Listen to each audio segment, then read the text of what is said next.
अंकसंख्येद्वारा सीमाचा नमस्कार। आज आपण बघणार आहोत सत्यम कुमारचे यश। आपल्या बरोबर आहे IIT engineer doctor Avinash Deshpande. बिहारमधील भोजपुर या छोट्याशा गावातील शेतकरी कुटुंबातील सत्यम कुमार। त्याचा जन्म 20 जुलै 1999 रोजी झाला। वयाच्या केवळ 12व्या वर्षी IIT JEE प्रवेश परीक्षा देणारा आणि यश मिळवणारा हा विद्यार्थी आहे। 12व्या वर्षी IITत मिळालेली रँक अजून वरची हवी यासाठी म्हणून 13व्या वर्षी परत परीक्षा देऊन 1000च्या आत त्याने रँक मिळवली। त्याचं हे यश IIT प्रवेश परीक्षात इतिहास घडवणार आहे असंच म्हटलं पाहिजे। सत्यम कुमारचं हे यश आज आपण एका IIT इंजिनियर कडून समजून घेणार आहोत, कारण ही परीक्षा उच्च बुद्धिमत्ता, जिद्द, चिकाटी असलेले विद्यार्थीच देऊन यश मिळवतात। माझा पहिला प्रश्न असा आहे की IIT मार्गाने इंजिनिअरिंग मध्ये प्रवेश मिळवणं हे त्याच्या अंककुंडलीत दिसतं का?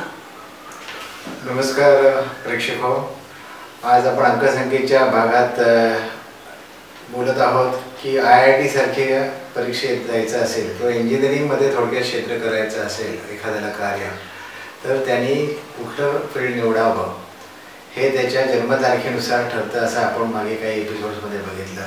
10वी नंतर काय करायचं या काही भागात आज आपण ते किती खरं आहे, कारण मी जी काय ॲस्ट्रॉलॉजी आपल्याला किंवा न्यूमरॉलॉजी आपल्याला सांगत आहे ही माझ्या दृष्टीने 95% परफेक्ट आहे। आज आपण त्याची परत प्रचिती घेऊन बघू। आपल्याला आठवत असेल की मी ही जी दोषू ग्रीड आहे किंवा हा जो चौकोन आहे यामध्ये मी आपल्याला सांगत आलो की ही जी काही वरची लाईन आहे हिला इंटेलेक्च्युअल प्लेन म्हणतात। एखाद्या व्यक्तीला इथे 4 नंबर असतो, 4, 9 आणि 2 असे अंक असतात। 4 हा नंबर राहूचा नंबर आहे, 9 हा मंगळाचा नंबर आहे आणि 2 हा चंद्राचा नंबर आहे। ज्या व्यक्तीला इंजिनिअरिंग किंवा सायन्स ग्रॅज्युएट व्हायचं असतं किंवा सायन्समध्ये करिअर करायचं असतं त्याला 3 पैकी निदान 2 अंक असणं वरचे महत्त्वाचे आहेत। तसंच जर सपोर्ट 3 किंवा 7चा असेल, कारण 3 म्हणजे गुरु किंवा ज्युपिटर आहे आणि 7 म्हणजे केतू आहे, तर अशी व्यक्ती इंजिनिअरिंग मध्ये सहज यश मिळवू शकते। बरेचदा आपण मुलांना फोर्स करतो, पण आता आपण यांच्या ह्याच्यात बघितलं तर आणि मुलांना इंजिनियर करायचा प्रयत्न करत असतो। आता आपण बघितलं तर या पर्टिक्युलर चार्टमध्ये तर 20 ही त्यांची जन्मतारीख असल्यामुळे सत्यम कुमारची 2 हा अंक आहे, 9 हा त्यांच्या ह्याच्यात 3दा आहे, त्यामुळे 492 मधले हे असल्यामुळे अंक 2 अंकांमुळे 66% चान्सेस तर ते इंजिनियर होण्याचे बनतात। प्लस 7 असल्यामुळे त्यांना इंजिनिअरिंग करणं सोपं जाणार आहे। हेही त्यांची जन्मतारीख किंवा एक सोपी अंककुंडली आपल्याला सांगू शकते। डॉक्टर देशपांडे, तुम्ही खूप छान सांगितलं। तुम्ही त्याची क्षमता जबरदस्त आहे हे तर स्पष्ट केलंच, पण सर्वांनाच असं लहान वयात यश मिळतं का? त्यासाठी काय पाहिजे? आता असं आहे की बऱ्याच लोकांच्या ह्याच्यामध्ये 66% किंवा 4 पण असेल, 492 सगळं असू शकतं। पण कसं आहे ना की आपल्या पत्रिकेची पोटेन्शियल हा एक भाग झाला।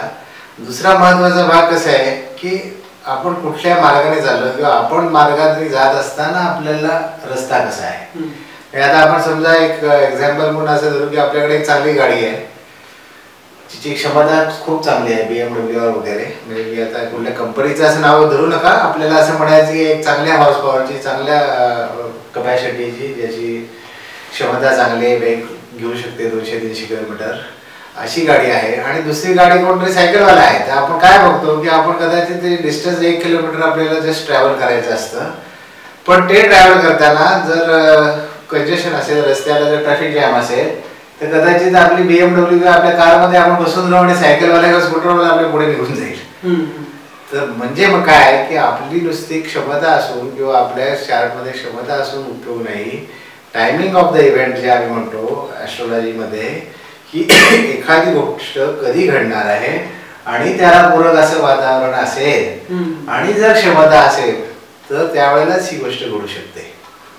कारचं उदाहरण तुम्ही सांगितलं, पण त्याच्या इंजिनिअरिंगच्या स्पीड बद्दल, त्याचा जो प्रगतीचा वेग आहे सत्यम कुमारचा, तो आश्चर्यचकित करणार आहे, तर ते अंकाद्वारे तुम्ही स्पष्ट करा। हा, तर मी तुम्हाला महत्त्वाचं सांगू इच्छितो की आपण कुठल्या वयाला आहोत, कुठल्या एजला आहोत, कुठल्या लेवलला आहोत आयुष्याच्या त्यावरती बऱ्याच गोष्टी अवलंबून असतात. एखाद्या व्यक्तीचं चांगलं आयुष्य राहण्याकरता आता आपल्याला बेसिक माहिती आहे की ड्रायव्हर आणि कंडक्टर हे तर फार महत्त्वाचे आहेत. परत मी लोकांना सांगतो ड्रायव्हर म्हणजे जन्मदिवसाची टोटल म्हणजे याच्या बाबतीत 2 हा ड्रायव्हर झाला आणि याची सगळ्याची जर टोटल केली तर ती 1 येते म्हणजे कंडक्टर 1 आहे. तर ड्रायव्हर आणि कंडक्टर हे याला तर फारच छान मिळाले कॉम्बिनेशन. याच्या व्यतिरिक्त आता जे वेळेला याचं वय 13 वगैरे किंवा 14, 15, 16, 18 असं असणार आहे त्यावेळेला दरवेळेला 1 नंबर रिपीट होत असल्यामुळे जो त्याच्या कंडक्टरचा नंबर आहे आणि त्याला जर त्याच्या ड्रायव्हरसाठी पण तो शुभ आहे त्यामुळे ही सर्व वर्ष त्याला निश्चितच चांगली जाणार आहे.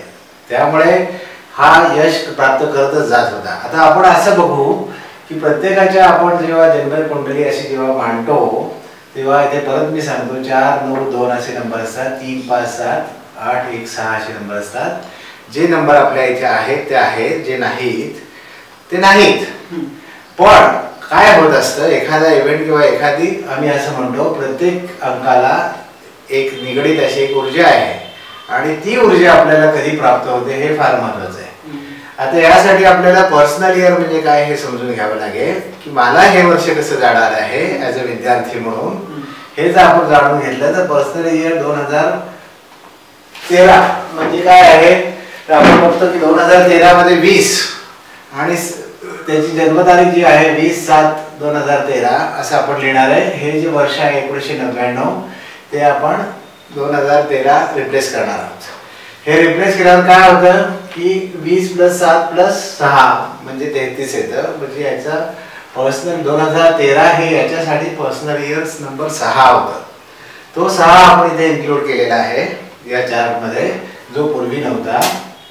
आणि त्याचा एज कारण कुठल्या एज वरती तो आहे तर एज नंबर आता त्याचा 13 आहे. तर 13व्या वर्षी जर 1 + 3 म्हणजे 4 हा नंबर राहू किंवा प्रकल्प बुद्धिमत्तेचा आहे जो वरती इंटेलेक्च्युअल प्लेन मध्ये आता आपला विराजमान होतो या वर्षी.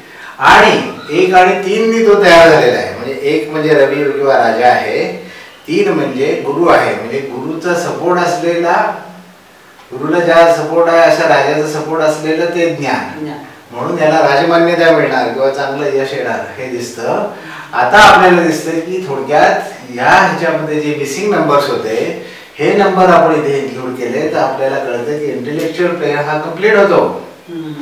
त्याचबरोबर हा जो डिसिजन मेकिंग चा प्लेन आहे हा पण 2, 7, 6 ज्यामुळे व्यक्ती क्विक डिसिजन घेऊ शकते. IIT सारख्या परीक्षांमध्ये आपल्याला कमीत कमी वेळात न गडबडून जाता बरोबर उत्तर द्यायची असतात. अशा वेळेला हे decision making power is very important. ही असल्यामुळे तो वरती त्यांनी दैदिप्यमान यश मिळवलं आहे. तुम्हाला आश्चर्य वाटेल की 2012 मध्ये त्याला जी रँक आली ती 8000 काहीतरी होती. त्याच्यावर ही रँक त्याने इम्प्रूव्ह करायचं तर 2005-12 ला काय असेल तर पर्सनल इयर 1 नी कमी म्हणजे 5 असणार आहे. तेव्हा त्याचा हा डिटर्मिनेशन प्लेन जो जोरदार जागृत होता त्यामुळे त्यांनी जोरदार अभ्यास करून सिच्युएशन बदलली आणि जी काय 8000 समथिंग 700 वगैरे जी रँक होती ती तो आज 679 काहीतरी ला आणू शकला. कारण लास्ट इयर दिस योग हा योग तयार होता. आता हा योग तयार होऊन त्याला ते दैदिप्यमान यश मिळालंय. आणि 6 हा योग परत तुम्हाला शुक्र किंवा वेनस मध्ये काय दाखवतो की तुम्हाला प्रसिद्धी मिळणार आहे. तर थोडक्यात आपल्याला त्यामुळे या व्यक्तीला आता यश जास्त मिळालेलं दिसतं. एका IIT इंजिनियर कडून आपण हे यश समजून घेतलं. आमचे आधीचे करिअरचे भागही आपण आवर्जून बघा. करिअर निवडताना डोळसपणा नक्कीच येईल.